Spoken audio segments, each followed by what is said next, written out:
Welcome to প্রত্যাশা and happiness. Welcome তোমাদেরকে একটা নতুন ভিডিওতে। এই ভিডিওটা অনেকদিন আগে, আমার একটু দেরি হয়ে গেল। আর এই যে মেয়েটিকে দেখছো আমার পাশে, 2016-তে ওর সাথে আমার কলেজে আলাপ হয়। আর বন্ধুত্বটা হয় ধরো 2017 থেকে। 2017-তে ওই আর কি ক্লাসমেট, 18-তে আরেকটু ভালো বন্ধু হয়। তারপরে আস্তে আস্তে আমাদের বন্ধুত্ব এমন লেভেলে যায়, এখন আমরা ওই একটা বলে না, ওইরকম অবস্থা। আমার এমন কোনো কথা নেই যেটা ও জানে না, এবং ওর এমন কোনো কথা নেই যেটা আমি জানি না। এইরকম পর্যায়ে চলে গেছে আমাদের বন্ধুত্বটা। ও আমার সঙ্গে একবার মালদাও এসেছিল। তো যাই হোক, এখন ফিরে আসি প্রেজেন্ট টাইমে। গত 15ই ডিসেম্বর ছিল ওর বিয়ে। আমি তো ঠিক করেই রেখেছিলাম যে যেমন করেই হোক আমি ওর বিয়েতে অ্যাটেন্ড করবই।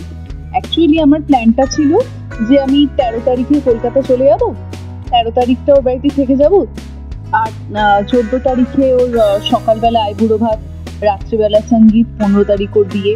কিন্তু ভাবি এক হয় আরেক। বিএডের পরীক্ষাটা দিয়ে দিল, মানে প্র্যাকটিকামটা 13 তারিখে, আর থিওরিটা দিল 17 তারিখ থেকে। আলটিমেটলি 13 তারিখের পরীক্ষাটা ক্যান্সেল হলো। আমার আবার যে ট্রেনের টিকিট ছিল সেই ট্রেনের টিকিট আমি ক্যান্সেল করলাম বিএডের পরীক্ষার জন্য। আবার ওই ট্রেনেই টিকিট কেটে আমি ফাইনালি 13 ডিসেম্বর কলকাতা যাচ্ছি। তো এই ভিডিওটার ক্লিপটা হলো 12 তারিখ রাত্রে আমি ব্যাগ গোছাচ্ছি। একটু ট্রানজিশন ভিডিও করার চেষ্টা করছিলাম, কিন্তু আমার কাছে ট্রাইপড নেই বলে ভিডিওটা একটু গন্ডগোলের হয়ে গেছে। যাই হোক, 13 তারিখ বেশ ভালো মতো ঠান্ডা পড়ে গেছে তখন মালদাতে।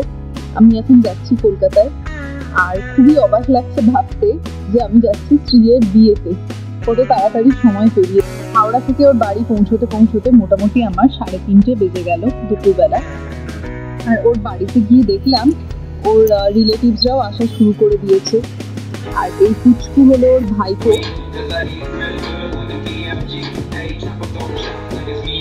সে আমাকে দেখে ভীষণ খুশি হয়েছে, কিন্তু তার একটাই অভিযোগ যে তার পিপির বিয়ে করে অন্য কোথাও যাওয়া চলবে না।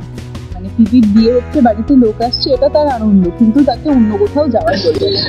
আর এই হলো স্ত্রী, আমাদের ব্রাইড দিদি, দিদি মেয়ে আর পুচকু সব মিলে নাচ করছে। ওরা ডান্স প্র্যাকটিস করছে সঙ্গীতের জন্য, আর আমি ভিডিও করছি। তারপরেই নিচে এসে ব্যালকনিতে বসে ও আর আমি অনেকক্ষণ গল্প করলাম। ওর গোটা বাড়ি আলো দিয়ে সাজানো হয়েছে, প্যান্ডেলও হয়ে গেছে। আর যা হয়, ওই নিজের এত বছরে যেখানে থাকতো, যেখানে জন্মেছে, ও নিজের বাড়ি ছেড়েও চলে যাবে, তাই ওর একটু মন খারাপ, ভীষণ নার্ভাসনেস কাজ করছে। সেসব নিয়েই নানা রকম গল্প করছিলাম আমি। আর বাইরে থেকে ওর বাড়িটাকে দেখতে ঠিক এইরকম লাগছে। 14ই ডিসেম্বর সকালবেলা আমার বন্ধুর আইবুড়ো ভাত। ওকে পিঙ্ক শাড়িতে ভীষণ মিষ্টি লাগছে দেখতে, আর ওর মেহেন্দিটা এখানে আমাকে দেখাচ্ছে। আর এই হলো ওর ভাইপো আর ওর আরেক দিদির ছেলে, দুজন মিলে খুনসুটি করছে। বাচ্চাগুলো এত মিষ্টি, আমি ওদের সঙ্গে বেশ খানিকক্ষণ সময় কাটিয়েছি। অরণ্যর, অর্থাৎ আমার বন্ধুর ভাইপোর ভীষণ মন খারাপ আর রাগ পিপির ওপর, যেহেতু ও বিয়ে করে চলে যাবে। সেইটা নিয়েই কথা হচ্ছিল। অনেক রাগ অভিমানের পর ও পিসি করে এসেছে। এবারে শুরু হলো রায়বুড়ো ভাত পর। কাকু কাকিমা অর্থাৎ ওর বাবা মাকে দিয়ে আশীর্বাদ করা শুরু হলো। ওনারা দুজন এখানে আশীর্বাদ করছেন।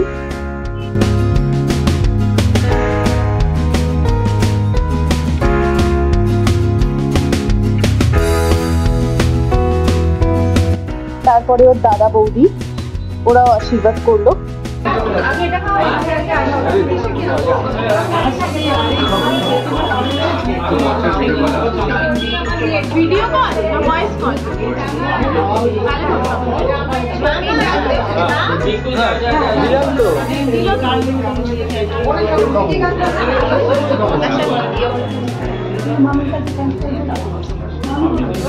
আমি আর সময় বা কেন আশীর্বাদ করা থেকে বাদ যাই, আমরাও আশীর্বাদ করেছি।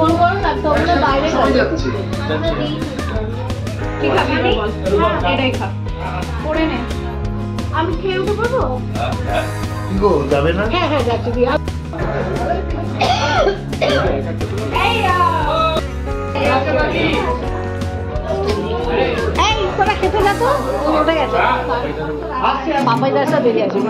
গ্লিসারিন দিতে হবে 2 ফোঁটা, জল যদি বেরো। আশীর্বাদ কর রে। আমি তোকে 6 মাসের ছোট, তোকে আশীর্বাদ করেছি।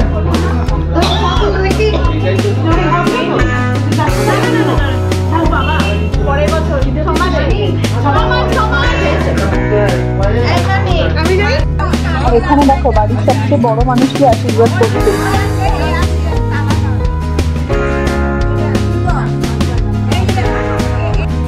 এখানে সব শতবারা মিলে আনন্দ নাড়ু বানাচ্ছে। এই নিয়মটি আমি আগে কখনো দেখিনি, তাই এটাও আমি ক্যাপচার করে রাখলাম।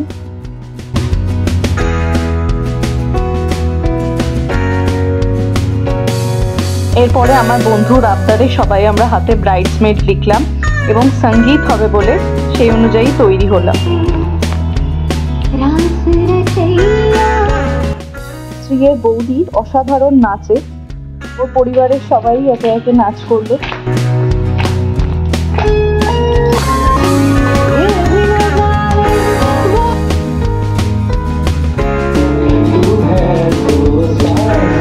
এই ছিল সব থেকে মিষ্টি পারফরমেন্স অরণ্য এবং তার পিসির।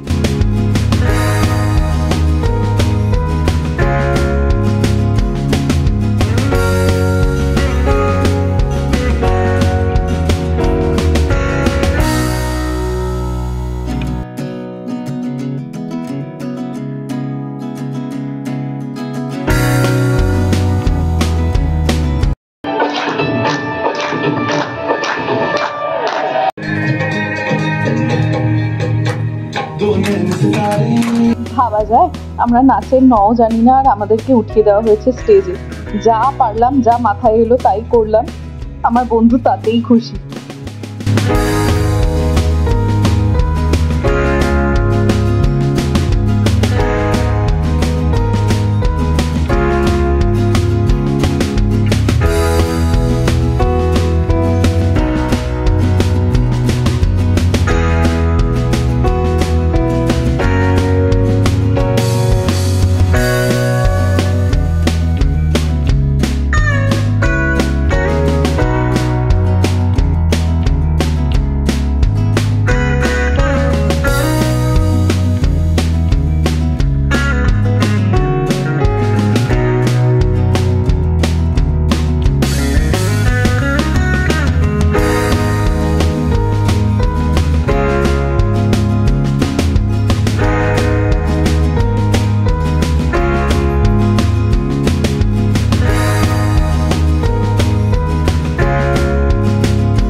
এই গানটাতে আমরা মৌমিতার বিয়েতেও খুব নেচেছিলাম। Now she is blessed with a baby girl. আর ঠিক সেই জন্যই ও স্ত্রীর বিয়ের সমস্ত অনুষ্ঠানে আসতে পারে। বিয়ের দিন কিছু সময়ের জন্য এসেছিল, কিন্তু তখন সময়টা ভীষণ কম, আর স্ত্রীও ঠিক সেই সময় বিয়েতে বসেছিল বলে ওর সঙ্গে আমার আর কোনো ছবি তোলা।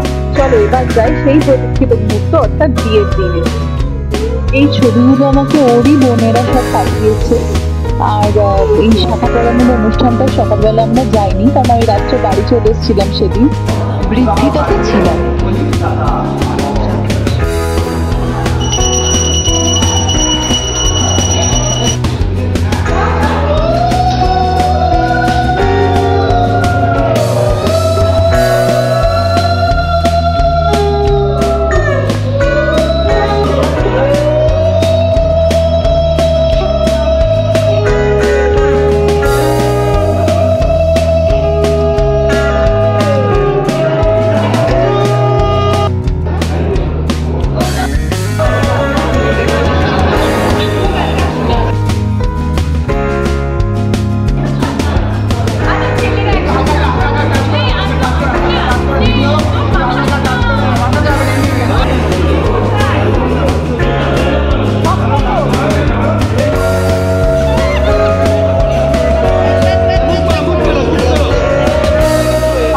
দুপুরবেলা খাওয়া দাওয়া করে এখন আমি ওর একটা বন্ধুর গাড়িতে ওকে নিয়ে যাচ্ছি পার্লারে।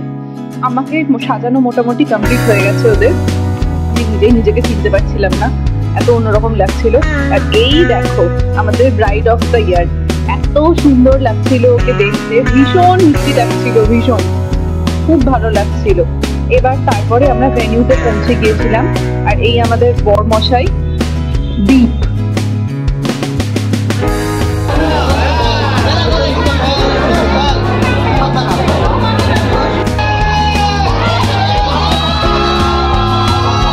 জানি না কেন কিন্তু মালা বদল করার ক্লিপটুকু আমি আমার ফোনে পাচ্ছি না। হয়তো সেই সময় ভিডিও বাটনটা অন হয়নি বা কি জানি না।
তো হয়ে গেল।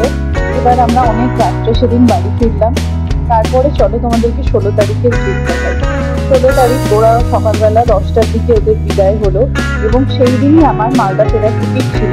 কারণ আমি বললাম না আমার বিএডের পরীক্ষার জন্য আমিও রিসেপশনটা অ্যাটেন্ড করতে পারিনি। সেই দিন ও বেরোনোর পর আমিও বেরিয়ে গেলাম হাওড়ার উদ্দেশ্যে।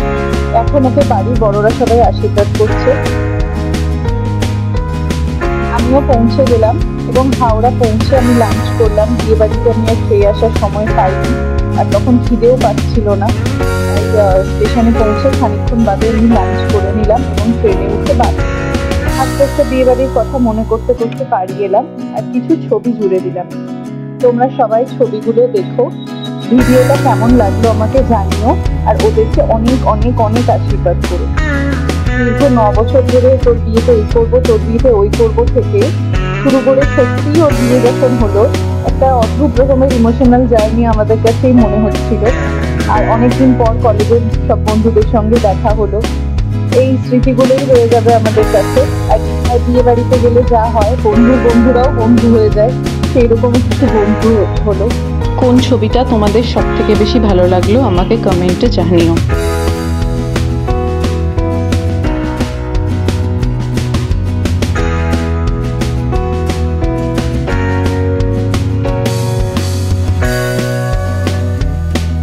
জানি ভিডিওটা একটু বড় হয়ে গেল, প্রায় 14 মিনিটের ভিডিও। এত বড় ভিডিও আমি জেনারেলি পোস্ট করি না, কিন্তু কি করব বলো, আমার বন্ধুর বিয়ে তো একবারই হবে, তাই সমস্ত ছবি দিয়ে রাখলাম স্মৃতি হিসেবে। ভিডিওটাকে শেষ অবধি দেখার জন্য অনেক ধন্যবাদ। সবাই খুব ভালো থেকো আর আমার চ্যানেলটাকে সাবস্ক্রাইব করো।